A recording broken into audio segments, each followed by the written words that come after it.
सर्वशक्तिमान परमेश्वर, भीतर विराजमान परमेश्वर, सर्वव्याप्त परमेश्वर को अंग संग मान के गर्दन झुका के करें प्रणाम। श्रद्धापूर्वक प्रेम पूर्वक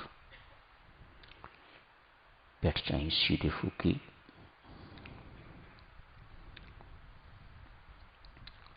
करें आंख बंद, देखें त्रिकुटी स्थान को।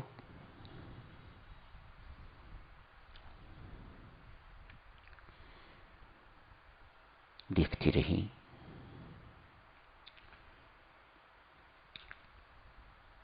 भीतर ही भीतर प्रियतम परमात्मा को याद करें।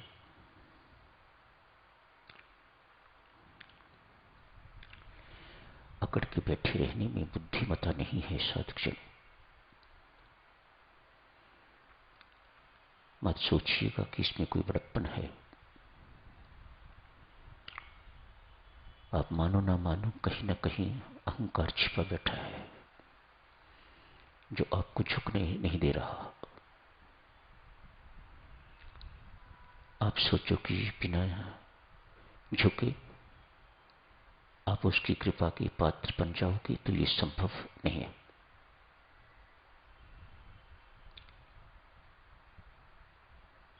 देता है वह दाता, दीन बना के देता है, अकड़े हुओं को नहीं। आप सोचो कि आपको ध्यान अवस्था बिना उसकी कृपा के प्राप्त हो जाएगी, बिना झुके प्राप्त हो जाएगी, तो ये संभव नहीं है। आप यहां बैठे तो भी आपको झुकना पड़ेगा। किसी और साधना पद्धति में जाएं, वहां भी आपको झुकना ही पड़ेगा। झुकना एक अनिवार्य बात है, हर जगह झुकना ही पड़ेगा। बिना झुके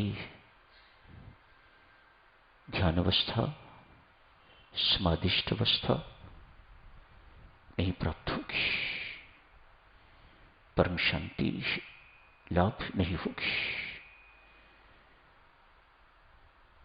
परमानंद की प्राप्ति नहीं हो सकेगी।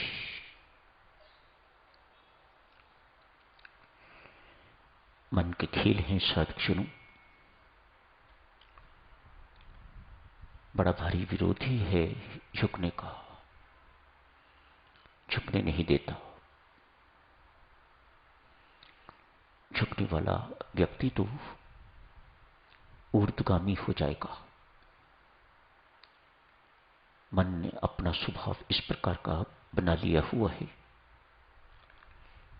वह हमें अधोगामी बनाता है। जैसे जल का स्वभाव नीचे की ओर बहना, मन का भी स्वभाव हो गया हुआ है पतन की ओर ले जाना।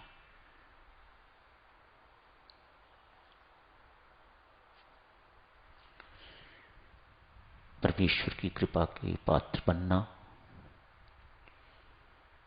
स्वामी जी महाराज के अनुसार यही है हमारा ध्यान का लक्ष्य।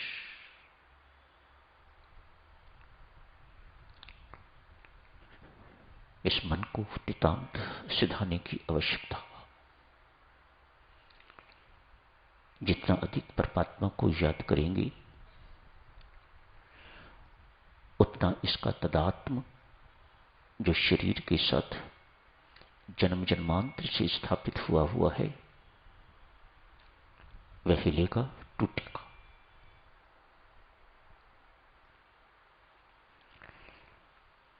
हमारी चेतना इस देह के साथ बहुत जुड़ी हुई है। जुड़ नहीं सकती, लेकिन हमने जोड़ ली है। चेतना तो निर्लिप्त है, लिप्त नहीं हो सकती, असंग है, किसी के संग बैठ नहीं सकती। भूल अज्ञानता से हमने इसका तादाद, इसका संबंध देह के साथ जोड़ रखा हुआ है।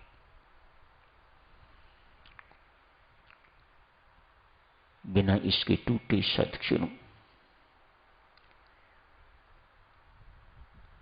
ना झुकना भी इसी का चिन्ह है। अभी शरीर के साथ बहुत गहरे जुड़े हुए हो। स्वयं शरीर मानते हो तो बाकी सब भी देह ही हैं। ये साधना घर से शुरू होगी। स्वयं देह से तदात्म टूटेगा तो शेष संसार भी चेतन रूप दिखने लगेंगे।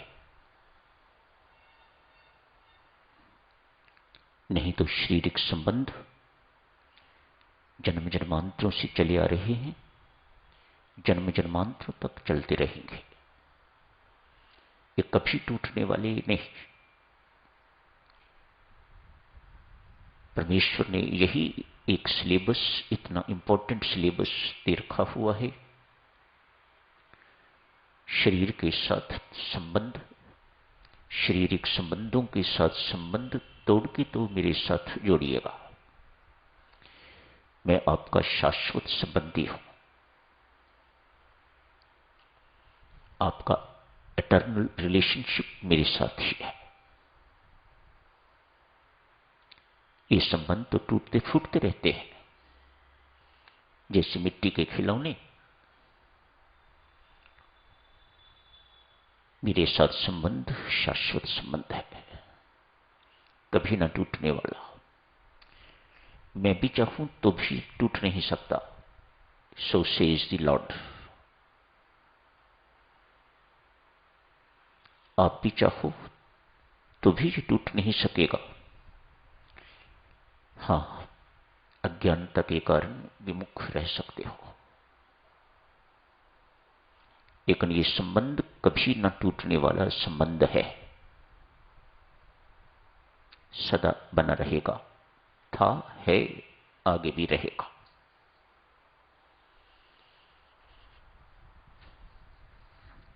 ये तादात्म्य टूटना चाहिए। जितना पक्का उतनी ही हमारी लाइक्स एंड डिसलाइक्स। क्योंकि हम अपने आप को शरीर मान रहे हैं, दूसरों को शरीर मान रहे हैं, तो फिर किसी के प्रति हमारी लाइकिंग है, राग, तो दूसरों के प्रति द्वेष है, डिसलाइक। राग और द्वेष आध्यात्मिक भाषा में लुटेरे हैं, दिन रात लूटने वाले। आपको पता भी नहीं लगने देते, और पता लग भी जाए तो सामने लूटते हैं, खुली आंख लूटते हैं। आप कुछ नहीं कर सकते। हम इन राग और द्वेष के दास बन चुके हुए हैं, इनके हाथ के खिलौने बन चुके हुए हैं। ये दिन रात हमें लूट रहे हैं। क्या लूट रहे हैं? क्या चीज है आपके पास जो लुट रही है?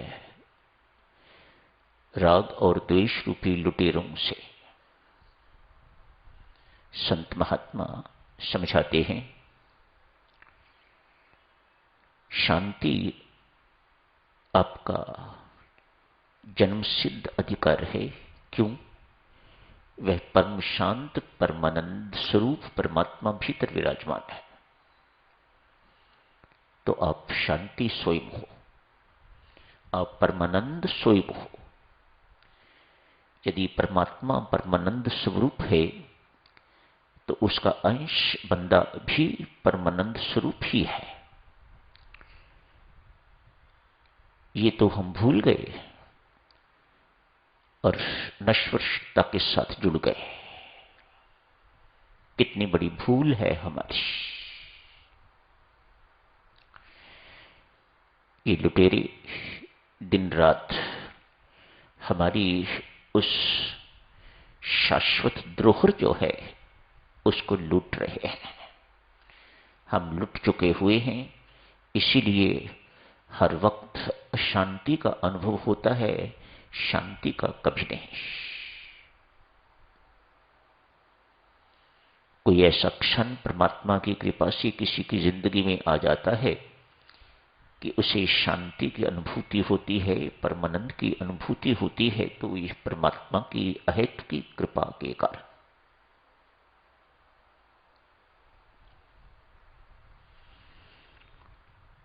ध्यान साधक्षणु